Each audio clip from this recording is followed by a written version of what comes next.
पूज्य गुरुदेव के सत्संग श्री चरणों में कोटिशा नमोस्तु नमोस्तु नमोस्तु। भगवान, हम स्टूडेंट्स बहुत छोटे छोटे नगरों से यहाँ इंदौर में पढ़ने आते हैं, पर मोस्ट ऑफ द टाइम ये होता है कि पढ़ाई को छोड़ के सब करना स्टार्ट कर देते हैं। तो अपने लक्ष्य से भटकने से कैसे बचें और कंसिस्टेंटली मेहनत करते रहें। और दूसरा एक छोटा सा प्रश्न है कि हम किसी एक इंसान से अपने लिए इम्पोर्टेंस बढ़ाने के लिए उसके पीछे इतना डेस्परेट हो जाते हैं कि अपनी खुद की सेल्फ रिस्पेक्ट भी खो देते हैं। तो हम उस डेस्परेसी को कम कैसे करें, और यदि ऐसी सिचुएशन बनती है तो हम उसको कैसे हैंडल करें। नमोस्तु भगवान। देखिए, पहली बात तो ये कि छोटी जगह से आए हो या बड़ी जगह से आए हो, उससे कोई फर्क नहीं पड़ता। आप इस बात को पहले अपने अंदर रखें कि हम बहुत कुछ करने आए हैं। अक्सर ये होता है कि चीजें उपलब्ध होने के बाद व्यक्ति उसकी कीमत नहीं करता। माता पिता ने बड़े विश्वास के साथ बच्चों को बाहर भेजा है कि पढ़ के आओ, या बड़े विश्वास से बोला है कि बेटा तुम कुछ करके आओ। लेकिन गलती कहाँ हो जाती है कि व्यक्ति उस समय, बच्चे उस समय भूल जाते हैं। जैसे लंच का पीरियड स्कूल में होता था, सबसे बेस्ट पीरियड, 4 पीरियड आगे 4 पीरियड बाद में, और बीच में वो लंच का पीरियड। बेल 3 बार बजती थी। 3 बार बेल क्यों बजती थी? ताकि 3rd बेल तक तो रूम में पहुंच जाए। बच्चा वो जो खेल में लग जाता था ना, उसको लगता कि यार 2 बॉल और कर लो, 2 बॉल और, बस 2 गोल और कर ले, फिर अपन चलते हैं बस। वही गलती हो जाती है। लंच खत्म होने के 2 मिनट पहले से बच्चे को ब्रेक लेना चाहिए, क्योंकि उसको पढ़ाई करना है।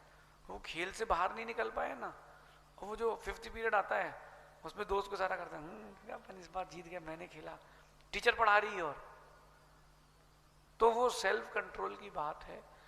जो व्यक्ति अपने आप को ऊंचाइयां तक पहुंचाना चाहता है, वो सेल्फ कंट्रोल रखता है। मेरे ऊपर भी बहुत सारे काम रहते हैं, जिम्मेदारियां रहती हैं, और मेरी भी बहुत सारी इच्छाएं रहती हैं। लेकिन उन सारी इच्छाओं को किनारे बैग में रख देता हूँ और कहीं रास्ते में छोड़ देता हूँ, और जिम्मेदारियों को ले लेता हूँ। जिम्मेदारी लेना सीखें। दूसरी बात क्या था, दूसरा प्रश्न का?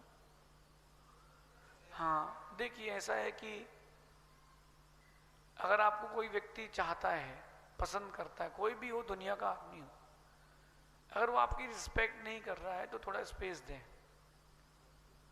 अक्सर हम क्या करते हैं कि दूसरे की इरिस्पेक्टफुल होने पर भी उसको स्थान दे देते हैं। गलती है। आपकी रिस्पेक्ट जा रही है, इन्हें कुछ नहीं बचा है। इज्जत से बढ़ के दुनिया में दूसरी कोई चीज नहीं है। तो अगर जहां रिस्पेक्ट नहीं मिल रही वहां 1 मिनट मत रुको। व्यक्ति को एक बार आपकी कीमत होने दो, अगली बार फिर आएगा। कहते हैं कि जहाँ इज्जत नहीं मिलती वहां 1 मिनट नहीं बैठना चाहिए, जहाँ इज्जत मिल रही हो वो स्थान कभी छोड़ना नहीं चाहिए, और ऐसा करना चाहिए कि इज्जत बनी रहे। अगर कोई व्यक्ति आपकी इज्जत नहीं रख रहा है, मेरा मानना है उपेक्षा करें, थोड़ा इग्नोरेंस लाएं, थोड़ा गैप मेंटेन करें, उसको अपनी वैल्यू फील होने दें। जैसे कोई माँ है, बच्चे के पीछे भाग रही है, बेटा रोटी खा लो, बेटा रोटी खा लो, और उसका बच्चा पूरे घर में कूद रहा है, मत खिलाओ। आप बचपन से ही उसको रिस्पेक्टफुल बनाओ कि वो आपकी प्रत्येक क्रिया का रिस्पेक्ट करे। वो भूखा है ना, उसको भूखा रहने दो, बिल्कुल नहीं घबराओ, एक दिन में कुछ नहीं हो जाएगा। जब बीमार पड़ते हैं बच्चे तो दिन भर कुछ नहीं खाते, 2 चम्मच दूध, 1 चम्मच पानी पिया और रात भर दिन भर निकाल दी, इतना बॉडी में उनके है। वो भूखा होगा तो अपने आप आएगा। और माँ की ममता नहीं मानती ना, पकड़ती है, खिलाती, बिल्कुल मत खिलाओ। जब भूखा होगा तो वो भूखा है, उसको बोलना 5 मिनट बैठो, भी देते हैं, उसको कीमत होने दो, तो वो तुम्हारे खिलाए हुए खाने की कीमत करेगा। खैर ये कीमत अभी समझ में नहीं आती, जब आप बाहर जाओ और माँ की रोटी के लिए तरसते हैं। माँ की, मुझे तो ये लगता है कि सारी दुनिया का अमृत एक तरफ, और अगर माँ की हाथ की रोटी में दाल लग के मुंह में उसके हाथ से आ जाए, वो अमृत एक तरफ। तो रिस्पेक्ट के लिए थोड़ा सा स्पेस दे दें, व्यक्ति लौट के आता है, कीमत होगी तो आएगा, और नहीं है तो नहीं आएगा, ऐसा समझिए। अगली जिज्ञासा के लिए तैयार रहेंगे।